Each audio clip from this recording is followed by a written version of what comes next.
Bueno, buen mediodía para todos. Gracias por estar acá. Saludar especialmente a quien no está, a Jorge Abuchaija, que está con un quebranto de salud. Le deseamos pronta recuperación. A Gustavo, su hijo. Un saludo a Enrique, a Roberto, que por estas circunstancias hoy están abajo.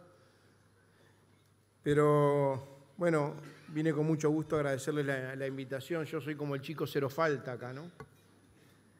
Creo que he venido a casi todos los almuerzos de ADM. Agradecerle especialmente a la vicepresidenta de la República que nos acompañe. Agradecerles a todos los ministros de la coalición de gobierno que estén presentes hoy acá. Yo les quiero pedir un aplauso para ellos que hoy están acompañando.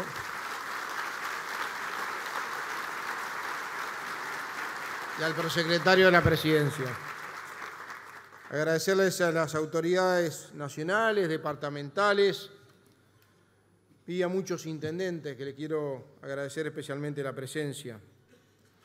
A embajadores, a empresarios, amigos y a la prensa. Me van a permitir que empiece con dos avisos parroquiales. El primero, no puedo dejar pasar la oportunidad de saludar a mi amiga Graciela Bianchi por su cumpleaños que está ahí.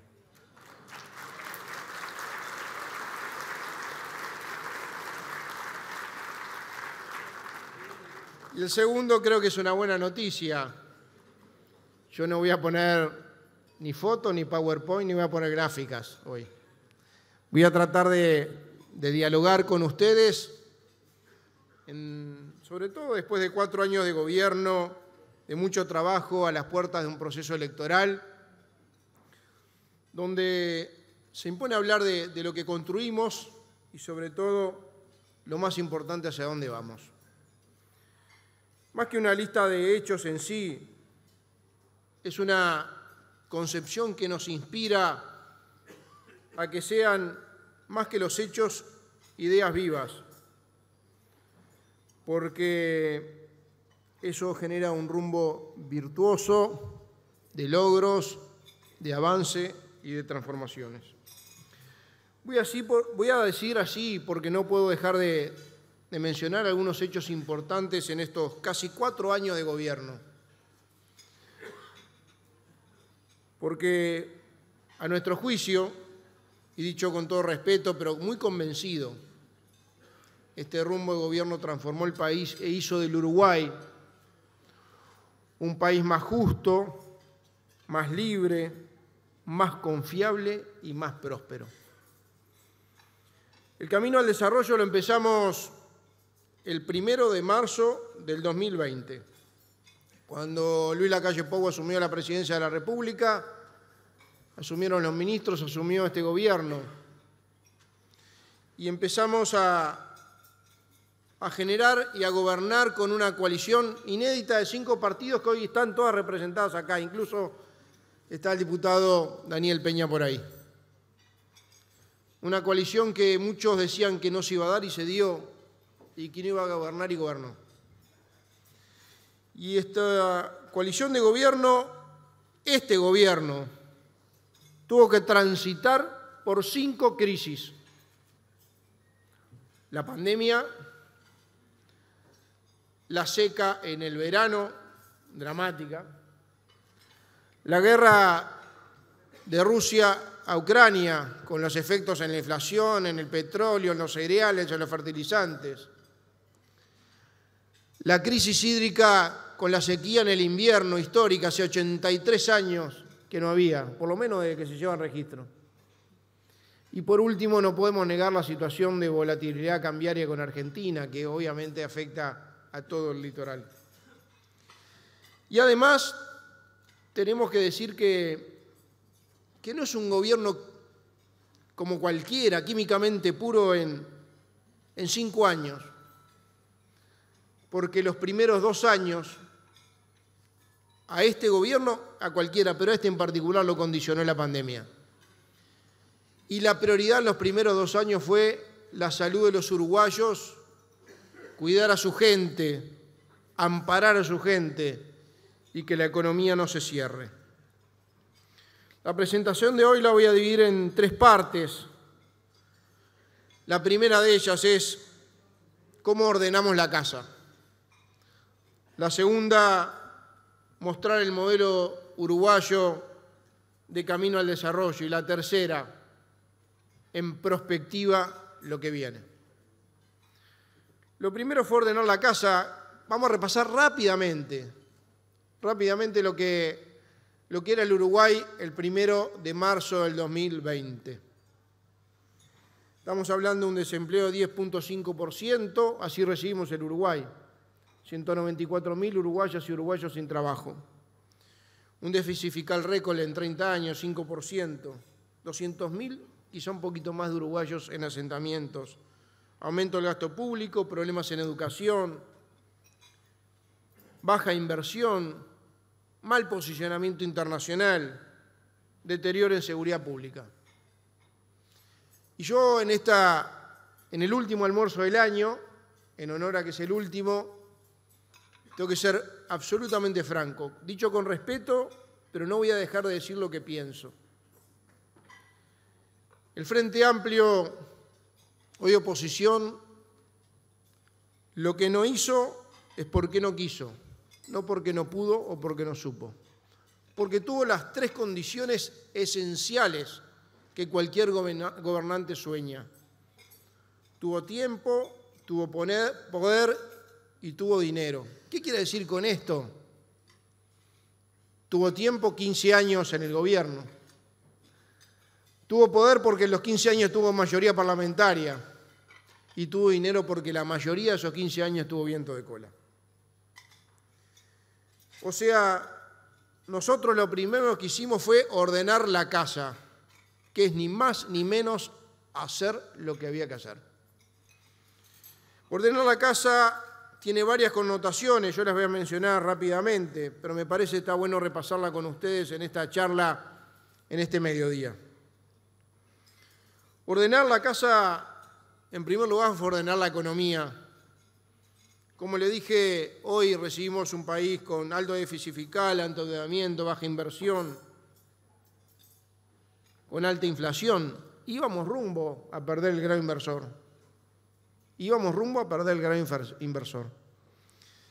Y con responsabilidad económica y con responsabilidad fiscal, y yo quiero mencionar acá a Azucena y su equipo económico, a Diego Labate del Banco Central y a todo el equipo económico, Alito está por ahí. Con esa responsabilidad fiscal y económica, hoy la situación es la opuesta. A pesar de las crisis, a pesar de la pandemia que condicionó al mundo y también Uruguay, hoy es la opuesta. Hoy mejoramos los niveles en todos los indicadores y en todas las variables económicas. 85.000 puestos de trabajo más que en febrero del 2020 antes de asumir. Récord histórico de personas trabajando. El salario real se recuperó antes incluso de lo que teníamos previsto. La masa salarial aumentó un 5% sobre febrero del 2020. Se paga 5% más de sueldos que en el 2019. Y el desempleo hoy está a 2,5 puntos menos a cómo recibimos el Uruguay cuando le toca asumir este gobierno. Tenemos la inflación dentro del rango meta. Vaya si es importante. Esto no ocurría desde creo, no sé, Diego, desde el 2005, por ahí. Está alrededor del 4%. Tenemos la inversión privada a niveles récord, una baja de casi 4 puntos del informalismo. Y tenemos, y que me quiero detener acá, tuvimos y tenemos un crecimiento del producto. El 2022, Uruguay creció casi al doble que la media de la tasa mundial. Casi al doble, 4,9%. Es más, íbamos camino al 5%. Los últimos 2 meses los condicionó el inicio de la sequía. Este año, el 2023, con la sequía de por medio, con la inestabilidad regional, con la inestabilidad mundial, con quizá el frenazo de algunos países que son muy demandantes de productos nuestros, el Uruguay, a diferencia de otros países en la misma situación y muchas veces con los mismos problemas que decrecen, el Uruguay también en el 2023 va a crecer. Y yo ya les adelanto, Azucena, no me mates, les adelanto que el año que viene yo soy muy optimista. Que vamos no solo a crecer, sino que vamos a crecer mucho más parecido a lo que fue el 2022 que al 2023. Y por último, cuando hablo de ordenar la casa, tiene que ver con la economía. Yo tengo que hablar de la confianza en esta política económica asociada inéditamente a una política ambiental, donde la política ambiental fue transversal a todos los ministerios y la ministra de Economía asumió ese tema para muchas veces ponerle ese ingrediente a la emisión de deuda soberana. Yo no puedo dejar pasar que Uruguay fue pionero a nivel mundial en noviembre del 2022, con todas las incertidumbres, en emitir un bono verde con tasas variables en función del cumplimiento de metas ambientales. Emitimos 1.500 millones de dólares y hubo oferta por más de 4.000 millones de dólares.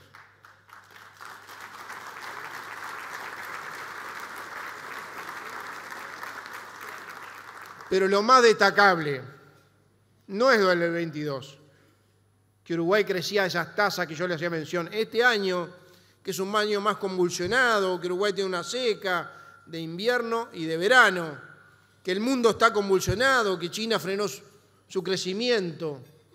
Bueno, hace pocos días el Ministerio de Economía volvió a emitir un bono de las mismas características, un bono verde con metas ambientales y tasa variable en función de su cumplimiento. Y yo le quiero obviamente recordar que emitimos 700 millones de dólares y hubo oferta por más de 2.700 millones de dólares. Habla mucho de la confianza del Uruguay. Así que felicitaciones porque esto es un logro de todo el país.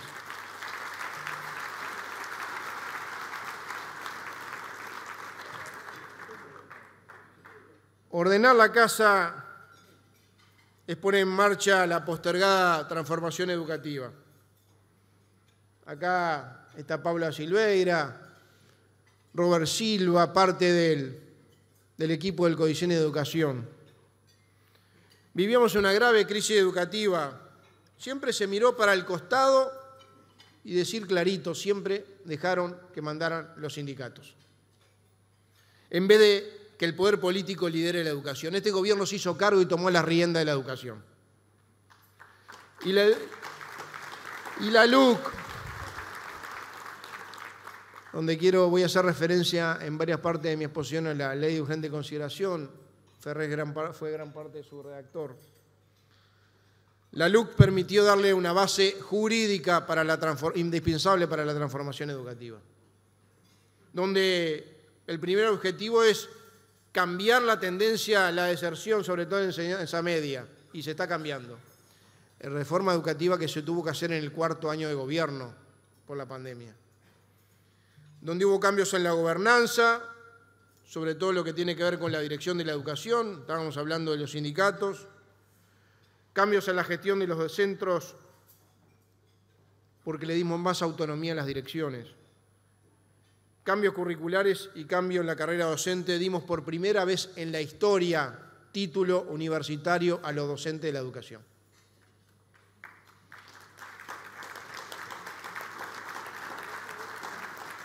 Ordenar la casa es ponerle freno al aumento del delito en 30 años. Y acá no puedo dejar de hacer mención a Jorge Larrañaga, a Luis Alberto Heber, hoy a Nicolás Martinelli y a su equipo. ¿Estamos conformes? No, pero estamos mejor.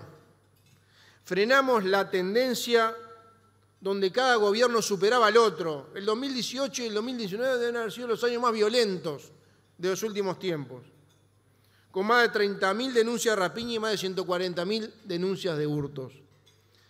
En el 2022, para comparar año cerrado, tenemos casi 25% menos de denuncias de rapiñas y 20% menos de denuncias de hurtos, más un 50% menos de denuncias de vigiatos.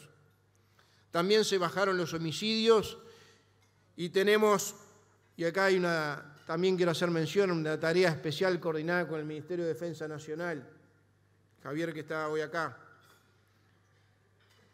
Este gobierno tiene el récord de combate al narcotráfico, en incautación, en procesados, en incautación de plata, en cierre de boca de pasta base y de incautación de droga. Obviamente que el narcotráfico es un tema sobre el que tenemos que enfrentarlo. No va a haber un gobierno que enfrentó con más fuerza, con más dedicación y con más ganas y con mejores resultados el narcotráfico que este gobierno. Pero este gobierno también, y gracias a la LUC, consiguió algo para mí muy importante que tiene que ver con los resultados positivos en materia de seguridad, que es darle a la policía no solo respaldo político, sino respaldo jurídico para poder actuar. Y acercándole a los vecinos, y la policía actuó. Y por primera vez en mucho tiempo hicimos que volviera a mandar la ley. Ordenar la casa fue enfrentar el déficit de infraestructura y llevar adelante proyectos postergados. Y acá quiero hacer referencia en primer lugar al déficit de infraestructura. Está José Luis Valero, que hace poco lo explicitó aquí en ADM, no me voy a detener. Pero no existe en la historia del Uruguay 3.600 millones de dólares invertidos en obras en infraestructura, donde 8 de cada 10 kilómetros que existen, más los nuevos que se van a hacer, están intervenidos. Acá no solo venimos a cambiar lo que está mal, vinimos también a hacer, no solo a cambiar lo que está mal, sino vinimos también a hacer lo que nunca se hizo. Por eso lo quiero felicitar, porque no solo le dio al Uruguay entero esta enorme cantidad de puentes, de rutas, de caminos, de rotondas, sino que además le dio lo más importante, que es conectividad, baja de costo, acceso, salvar vidas, calidad de vida e igualdad de oportunidades, viva donde viva. Y cuando dijimos hacer cosas que nunca se hicieron, seguramente muchos se acordarán de algunos temas que son icónicos. El puente de la Charqueada, ¿hace cuánto que lo estaban reclamando? La ruta 6, llegando hasta el 329 y pasando el 329, ¿hace cuánto que se está reclamando? El puente sobre Sarandí de allí y tantas otras obras que durante mucho tiempo estuvieron reclamando la ciudadanía con razón. El Uruguay quizá de la zona este del país más postergado, bueno, ha sido una prioridad para este Ministerio de Transporte.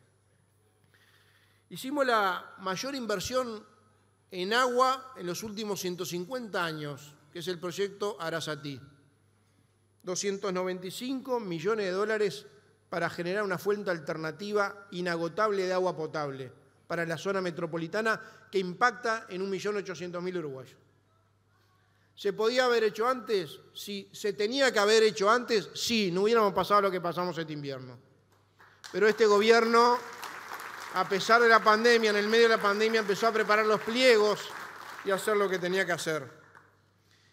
Estos temas y los que vienen, que lo estamos coordinando en la Presidencia de la República entre varios ministerios, porque es una política bien transversal, lo está liderando en este caso el Ministerio de Medio Ambiente, antes con Adrián Peña, hoy con Roberto Bovier, que nos acompaña. Porque el otro proyecto que tiene que ver también con el medio ambiente y con la calidad de vida y con la igualdad de oportunidades es la universalización del saneamiento. En pocos días vamos a estar anunciando con Roberto Bovier la aprobación de unos pliegos a licitación donde se va a hacer saneamiento en 61 localidades del interior. Vamos a llegar a 55.000 hogares, a 195.000 uruguayos que hoy no tienen saneamiento, por 340 millones de dólares. Y además, por primera vez enfrentamos en serio, o nos acordamos en serio y trabajamos en serio por el tema de los asentamientos. Dijimos que había más de 200.000 uruguayos viviendo en condiciones indignas. Eso fue lo que recibimos. Bueno, hicimos el plan Avanzar, le pusimos 480 millones de dólares y estamos trabajando bajo el liderazgo del Ministerio de Vivienda, antes con la ministra Moreira, hoy con el ministro Lozano, para por lo menos llegar, no a todos porque no podemos, pero quizás a 60 o 70.000 uruguayos que se relocalicen y puedan vivir dignamente. Ordenar la casa, recuperar nuestra imagen internacional. ¿Y qué quiero decir con esto? Era vergonzoso ver votar a Uruguay en los foros internacionales junto con países que violaban los derechos humanos y que no respetaban las libertades. Eso cambió. Este gobierno recuperó el rol histórico del Uruguay en defensa de la democracia, del Estado y la libertad de los tratados internacionales. A las cosas las empezamos a llamar por su nombre, también en materia internacional. Nos estamos abriendo al mundo y mucho tiene que ver con recuperar nuestra imagen internacional. Y acá hay una tarea bien importante de la Cancillería, de INAC, de Uruguay 21 y particularmente del Ministerio de Ganadería, donde ha abierto una cantidad enorme de mercados, muchas veces peleando contra la burocracia internacional, pero que los que están en el sector agropecuario saben de lo que me estoy refiriendo. No menos de 20 son los nuevos mercados para nuevos productos y subproductos del sector agropecuario. Y sobre todo recuperamos la confianza internacional.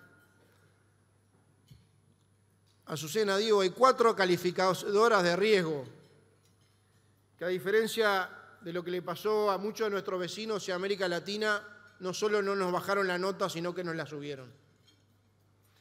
¿Y eso qué significa? Más inversión y más empleo. ¿Y por qué nos suben la nota? Me lo podrán corregir. Pero además de tener instituciones fuertes, democracia estable, esas variables que siempre toman en cuenta, lo que tuvieron en cuenta son un plus que este gobierno le dio, que es responsabilidad fiscal, responsabilidad económica, la regla fiscal y una serie de reformas estructurales que el país estaba necesitando y este gobierno encaró. La casa en orden nos permite un camino al desarrollo, por eso decimos, no solo hay un camino, sino también hay un destino. El camino, la segunda parte es el camino uruguayo al desarrollo. No solo ordenamos la casa e hicimos lo que había que hacer, sino que determinamos un camino uruguayo al desarrollo con mucho pragmatismo. Y voy a poner 5 claves bien simples. Uno, el camino al desarrollo, ¿cómo lo caracterizamos? Una de las claves es poner el centro a las personas y a la libertad. La libertad responsable, vaya Karina, Daniel antes, con el Ministerio de Salud Pública y con tantos otros, la libertad responsable que resistió tentaciones autoritarias en materia de la pandemia, esta respuesta la destacan en el mundo entero y nos llena de orgullo como uruguayos.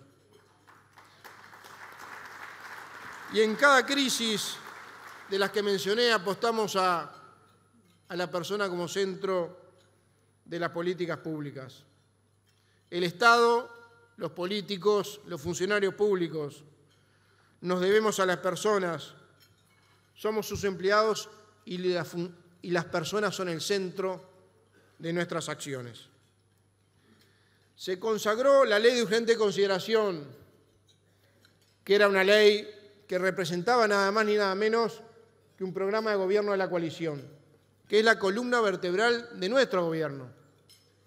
Y que es una ley que, más allá de la cantidad de artículos que tiene, lo que consagraba eran libertades y derechos.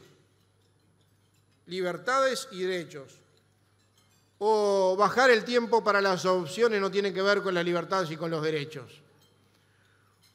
O prohibir las ocupaciones de lugares de trabajo y los piquetes que impiden la libre circulación, o asegurarle al trabajador que no quiera hacer huelga que pueda entrar a trabajar, no tiene que ver con las libertades y con los derechos. O la portabilidad numérica, o el alquiler sin garantía para quienes no tienen garantía y sobre todo para los más jóvenes, no tienen que ver con la libertad y con los derechos. O pagar y cobrar como se quiera o como se acuerden, no tiene que ver con la libertad o con los derechos. El segundo camino al desarrollo tiene que ver con un camino de valentía.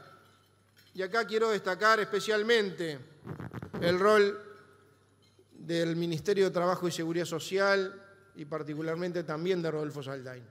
porque me voy a referir a la reforma. Porque nosotros enfrentamos los problemas sin la calculadora electoral. Y dije que vinimos a hacer lo que había que hacer. Y si mejora la vida de la gente, siempre conviene. Y el ejemplo es la reforma de la seguridad social. 2 años, Pablo, 2 años de diálogo social con todos los actores. Y generamos un proyecto y generamos una reforma donde todos los actores políticos del Uruguay, del partido que sea, decían que era necesaria, que era insostenible financieramente en el tiempo y que no podíamos asegurar de las futuras generaciones su jubilación. E hicimos lo que teníamos que hacer, con diálogo social. Después otros miraron para el costado, pero nosotros nos hicimos cargo. Ahora hay un plebiscito, o intentan juntar firmas para un plebiscito no contra esta reforma, es mucho más grave. El plebiscito es contra el sistema mixto de seguridad social. Y lo quieren poner en la Constitución. El PIT-CNT, gran parte del Frente Amplio, y lamentablemente el Frente Amplio, en vez de en este tema tomar una decisión clara y nítida para la gente, decidió dar libertad de acción. Hay en juego 22.000 millones de dólares de todos nosotros, los uruguayos, de ahorro voluntario, de 1.550.000 uruguayos que depositamos en la SAFAP 22.000 millones de dólares para asegurar nuestra jubilación. Es nuestro dinero, voluntariamente puesto.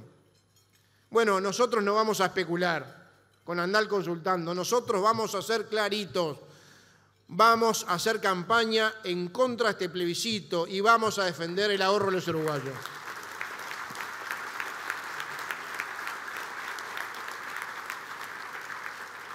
Un camino de oportunidades y no de dependencia. Y aquí quiero hacer referencia al Mides, a Pablo Bartol antes, a Martín Lema ahora. Nosotros priorizamos las políticas sociales. Dimos más recursos porque las políticas sociales no son patrimonio de ninguna ideología. Este gobierno invirtió más y mejor que los gobiernos anteriores en políticas sociales, pero además cambiamos el enfoque. Creemos en generar oportunidades y no dependencia. Y puedo mencionar 3 o 4 ejemplos. Subimos los topes para las asignaciones familiares, para aquellos que encontraban un trabajo formal, para que no se cayeran en el informalismo. Hay más de 25.000 hogares que lo disfrutan. Tenemos un espacio de capacitación y oportunidades sociolaborales para quienes recuperan la libertad, puedan tener una oportunidad para reinsertarse en la sociedad y no reincidir. Vamos en febrero a inaugurar algo que es maravilloso, lo recorrimos con Martín y con varios organismos hace poco, que es un centro de referencia a políticas sociales en Casaballe, donde en 13 instituciones del Estado van a dar respuesta, le acercamos el Estado a la gente, en el lugar quizá de los más alejados y olvidados de Montevideo. Hay 160.000 por lo menos hogares que están recibiendo algún tipo de subsidios, descuento de UTE o Supergas. Somos el país, y esto es una realidad, no lo decimos nosotros, de mayor seguridad alimentaria de América Latina, dicho por Naciones Unidas y FAO. En la rendición de cuentas del 2022, además, pusimos 50 millones de dólares en primera infancia por año y en la rendición de cuentas 2023 más de 20 millones de dólares en adicciones y salud mental. No tienen parangón en la historia. Un camino que recorremos juntos. Yo dije parte de lo que vinimos haciendo. Y lo queremos hacer sin andar chocando con nadie. Con diálogo, con acuerdos. Nosotros no somos mejores que nadie. Vinimos a hacer lo que la gente nos dijo que teníamos que hacer, lo que comprometimos con la gente. La LUC hoy, entre otras cosas, habilita ser más pacífico, más civilizado. Puede haber una manifestación y al lado circular la gente. Antes era difícil. Y puede haber una huelga y un trabajador que decida no hacer huelga e ir a trabajar. Antes era bastante difícil. Y eso se lo debemos a la LUC. Yo lo defino en esto. Queremos un país con un lugar para todos. Piensen lo que piensen. Y por último, un camino al desarrollo, un camino de modernidad e innovación. La transformación productiva es permanente. Acá miro al ministro Paganini en su condición anterior y a la ministra Elena Facio. Generaron un programa que se llama Uruguay Innovation Hub, donde empresas tecnológicas del mundo globales están instalando en Uruguay. Hace poco tuvimos la noticia que uno de los pocos data centers del mundo fuera de Estados Unidos de Google se instala en Uruguay. Creo que es el segundo en América Latina. Y eso tiene que ver cómo nos ven y que somos atractivos para empresas tecnológicas y para la inversión. Vamos camino a la movilidad eléctrica, vamos camino a la movilidad sustentable, vamos camino al hidrógeno verde. En pocos días vamos a estar firmando seguramente un acuerdo de inversiones con algunos proyectos de hidrógeno verde. Uno de ellos es en Paysandú, con más de 4.000 millones de dólares entre hidrógeno verde y energías renovables asociadas.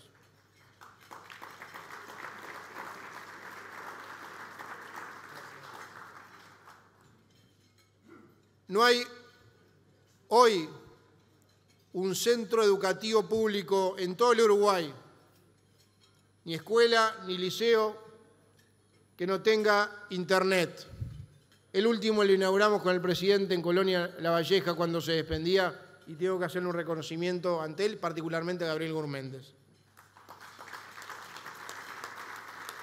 Pero además se instalaron 200 antenas en todo el país, en los lugares más recónditos del Uruguay, para que vivas donde vivas tenga transmisión de datos, y esto es la quinta esencia de la igualdad de oportunidades. Por último lo que se viene. Este camino recién está empezando, falta mucho por hacer. La obra de este gobierno de coalición es la base sólida que nos proyecta. Debemos aspirar a más que hace 5 años, porque Uruguay y el mundo no es lo mismo que hace 5 años atrás, pero somos objetivamente optimistas.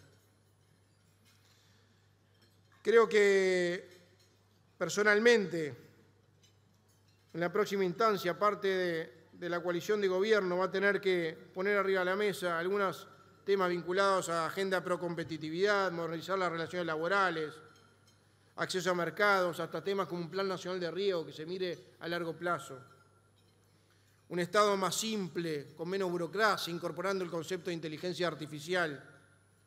Un Uruguay más barato, donde el Estado y la procompetitividad de esta agenda que estamos proponiendo hagan que sea bajar el costo de vida. Un modelo de protección social con más énfasis en la primera infancia, en la pobreza infantil, en la promoción de la natalidad, en la inmigración, y un tema que es innovador pero necesario. Hoy tenemos una cantidad de actores en materia de discapacidad. Vamos a coordinar por primera vez centralmente las políticas de discapacidad para aquellas personas que lo necesitan. Y después, ya que hay varios intendentes acá, una mayor descentralización. Este gobierno ha apostado mucho a la descentralización. No solo en las partidas de OPP, Fondo de Desarrollo Interior, Fondo de Gestión e Incentivo Municipal, que las ha aumentado y que le genera obras, sino que además del gobierno central hay una concepción y las empresas públicas que hay que descentralizar las obras y que no puede haber una salud de primera y una de segunda si vivís en Paso Cementerio o si vivís cerca del Pereira Rosell. Y bueno, y en ese sentido, yo quiero reconocer que este gobierno se comprometió al punto que yo bromo mucho con el ministro de Turismo que le sigo, creo que le fui a todas las promociones de eventos y este Ministerio de Turismo, como ejemplo lo voy a poner, hace lanzamiento de algunas actividades vinculadas al turismo, donde es lo mismo el Festival del Lago en Andresito que la temporada de verano en Rocha o en Punta del Este. Eso tiene que ver con la descentralización.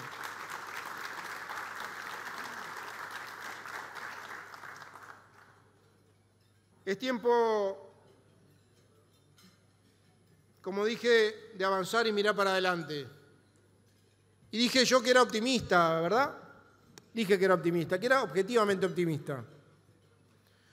¿Cómo no ser optimistas si gracias al manejo de la crisis sanitaria hoy nos recuperamos mucho mejor que la mayoría de los países de nuestros vecinos y la mayoría de los países de América Latina y del mundo? Y recuperamos el nivel de empleo y el salario. ¿Cómo no ser optimistas si sorteamos las crisis y no pasaron ninguna de las catástrofes que pronosticaron? No pasaron que sin cuarentena obligatoria nos contagiábamos todos, no colapsaron los CTI, llegaron las vacunas en tiempo y forma, el plan de vacunación funcionó, pero después en la seca hicimos lo que teníamos que hacer, ayudando como teníamos que ayudar, y además en la crisis hídrica del invierno no nos quedamos un día sin agua apta para consumo humano. Pero además, no solo no subimos los impuestos, sino que además lo bajamos. ¿Cómo no ser optimista si en un mundo de dificultades convulsionado, Uruguay sigue siendo uno de los países con mayor recepción de inversiones del mundo? ¿Cómo no ser optimistas si vivimos en el mejor país del mundo, con el cual debemos seguir transformando, pero respetando nuestras costumbres, nuestras tradiciones y sobre todo nuestra convivencia? A mí me interesa rescatar mucho eso. Amigos, amigas, ya termino, pero el próximo año tenemos que elegir, vamos a tener que elegir. O seguimos el camino del desarrollo, la transformación hacia adelante con certezas, o volvemos a un país que se enlentece a ritmo de asambleas, que iguala hacia abajo y que divide entre buenos y malos y nos llena de incertidumbre. Esa es la realidad. Tenemos que elegir entre quienes ordenamos el Uruguay, ordenamos la casa y transformamos, y entre quienes la desordenaron y miraron para el costado.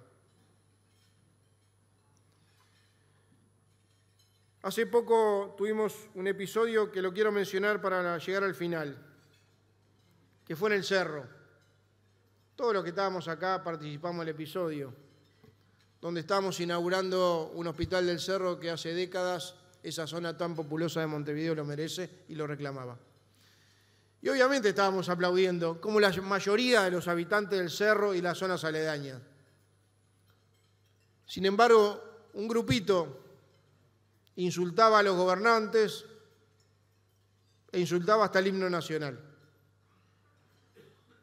Son los que ponen por delante el partido y la ideología a las obras. En este caso, las obras era un hospital. Y yo pensaba, y muchos de los que están acá seguramente pensarán igual que yo, porque éramos legisladores cuando el gobierno era el Frente Amplio. ¿Qué haríamos en esas circunstancias? Yo fui, y muchos de los que están acá fuimos como legisladores, en este caso del Partido Nacional, a participar de inauguraciones del gobierno, no de mi gobierno, del gobierno. Porque lo importante era la obra, no quién la hacía. Y eso, ese cambio, esa diferencia de actitud, demuestra mucho más que estar comprometido o no estar comprometido. Demuestra un estilo, una forma de conducta, pero sobre todas las cosas demuestra algo más importante, que es cuál es el sentido de sociedad que concebimos.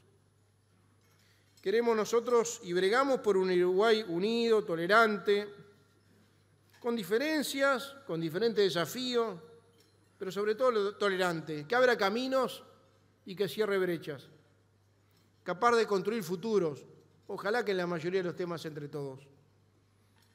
La clave no pasa por tener problemas, la clave pasa por cómo solucionarlos, haciéndose cargo y dando la cara siempre. ¿Me permiten un segundo? Es fácil dar la cara cuando las noticias son buenas.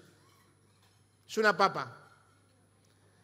A veces es más difícil cuando las noticias no son tan buenas.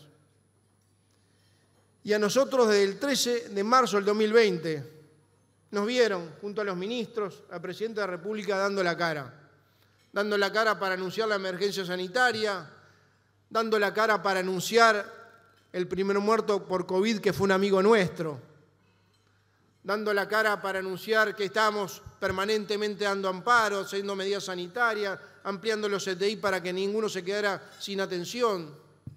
Y había miedo la gente, ¿eh? Y damos la cara todos los días. Como dimos la cara también cuando algunos lograron parar por unos días la vacunación, inconcebiblemente, la vacunación de niños voluntaria. Como dimos la cara en la seca para generar ayuda a quienes lo necesitaban, como dimos la cara en esta crisis hídrica del invierno, cuando venía la manija política que nos quedábamos sin agua. Un día fuimos y dijimos: miren, le vamos a asegurar el suministro de agua apta para consumo humano hasta que la coyuntura cambie, y así pasó.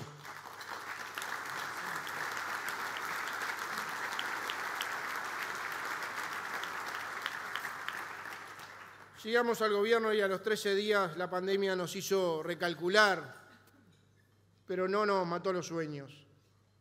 Seguimos trabajando, seguimos cumpliendo y cuidando a la gente.